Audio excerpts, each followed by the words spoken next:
No one gives a shit. I always found it amazing comics that could get a whole room to hate them and then like them eventually. One time speaking of people like hate you, like you, one time I used to run this club called the Boston Comedy Club in Manhattan, and I saw Mike Epps go on, and he bombed. Like, he just bombed. People were just like, boo, like they were not liking him. The very next week, 7 days later, he came back, same jokes, and got a standing ovation. I never seen that in my life. And then another thing, usually when comics bomb, they don't show their face around for like months. They're like, yo, where you been at? Oh, I went to Atlanta, man. Trying to get my mind right. Mike S., man, he didn't care. He came back with the same jokes and killed it. And I learned a valuable lesson, man. Like, man, it's never over till it's over, man. You can't quit. You can't stop. That's all I got to say. Thanks, man. Is that the end of the podcast? Is that like a final statement? No, look. Play the music. Speaking of Patrice, he had a lot of quotables. One of my favorite, yeah, for sure. He mentioned that too. Like he was one of the best at digging a hole with his own opinions and then coming back and just ripping the crowd. That was his thing. He mentioned that before. Well, Will, you wrote a beautiful poem about him, man. Like Black Star. Pretty much it's talking about how people realize his brilliance after his death. That was like pretty much the premise of it, right? Yeah. Yeah. How often do you really like think about where he'd be here? You know what I mean? Like, I think a lot of bullshit that was would go his down Will the drain. was his roommate. You know that, right? Right. I think a lot of bullshit would go down the drain if that guy were to speak up on today. Yeah, like there's certain topics that come up. I'm like, we need Patrice's voice, right? Yeah. What would he situations say? where I think like What was he Patrice doing? talking about this would be perfect. But that's so true. That Black Star stuff goes for all of y'all, man. Like, there's a way for y'all to shine, and it doesn't have to be after you're gone. I guess that's what we're all trying to figure out here. But like, what lessons does Patrice and just your relationship with him? What has that taught you that you carry on to this day? Always be.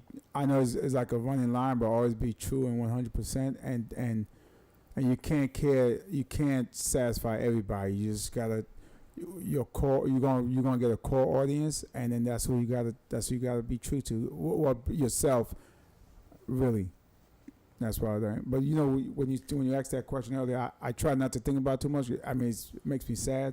Yeah. But yeah, if he was here now, he has a lot to say with the Me Too movement, with the Cosby, with. Oh yeah, he would kill that Me Too yeah. shit. Oh Jesus. Yeah. But also Patrice he told me he's a growing, learning thing, meaning he believes something is the law to him until you come and make him believe something else. Otherwise. He evolves. So he evolves and change. He allows himself to change and grow. Yeah, he knew the psyche like not a lot of other comics. You know what I mean? There was this one thing that sticks out to me too that he said that about the show business, about how show business is like waiting in line at a roller coaster. And then you wait in line, and that's all the hard work. And then when you get on the roller coaster, that's when you make your little get your gigs, and it only lasts 2 minutes. And then it's up to you to work hard, which is get back online, and if you're willing to do all that hard work again online. And that's pretty much all it is. I mean, are y'all still up for that? Like, I know Will and Kyle, you two still work like a bunch, but how much truth there is in that, like, statement? I work hard enough not to have a day job. You know, a comedy dollar is better than a square dollar any day. Yep. You know what I mean? Yeah, and that's what Patrice called people like they're squares. A square dollar work 9 to any 5. day. Yeah. So yeah, bro. Yeah. I mean, there's so many people that work they get up 6 o'clock, go in traffic, and then go be at a place for 8 hours that they don't want to be, as opposed to just taking a chance on their dream or their passion. Yeah. So I work hard to be able to maintain, to be able to do that, to get booked and shit. And Kyle left the place.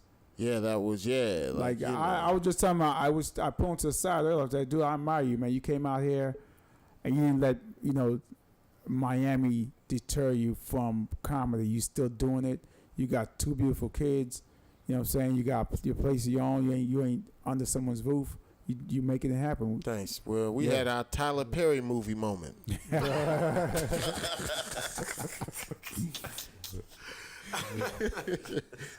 No. All right, so have a nice moment with Kyle. no, I could tell it makes you sad to think about it, man. But, the guy was such a inspiration, you know what I mean? And you know, Dean, I bought this guy a birthday cake last night. He just shoved it over to the side. Kyle ain't shit. Yeah, man. This guy's All cancers ain't shit. Oh, let me not say that before someone come after me. Thanks, man. Yo, can we get the tab? I'm trying to go to sleep. anyway, Was that a vegan cake? Oh, he couldn't eat it anyway. He's not vegan, man. let's do the plugs in. Kyle's a fake vegan. He's not vegan. All right, let's get the plugs in, gentlemen. Eat bacon with the I'm fries. vegan, motherfucker. I'm vegan. I'm kidding. He eats soy. He put bacon inside his soy. He could get soy and bacon juice. All right, guys. I really want to thank all y'all for coming through. Will, Kyle, thank you so much. Plugs. You said you were going to be back in Miami December what? All right, I'm coming back December 6th. I'm doing a show with Keenan Ivy Wayans, Sean Wayans, David Allen Greer, and Tommy Davidson. The off-color comedy tour. Okay, that sounds great. David Allen Greer killed when I seen him at the Comedy Store last month. Fucking killed. And, and by the way, check out my movie, man. Go to GoFundMe.com/IamMaurice. GoFundMe.com/IamMaurice. About a Haitian boxer that come to America to pursue his love for boxing. Word. Kyle, where you going to be at, my brother? July 25th to the 28th, I'll be in Montreal for the Just for Laughs Comedy Festival. Taping the LOL show for That's gonna be dope. Kevin Hart Network and shit. And then I'll be in LA kicking it around. You'll see me at the Laugh Factory and the Comedy Store and the Improv. I'm doing a Comedy Juice show there. I believe the first week in August. So yeah, check me out, KyleGrooms.net and Instagram, Kyle Grooms. Manny Garavito. Kyle's also going to be at the Corner Bar in downtown It's supposed to be Miami your plug. this Sunday.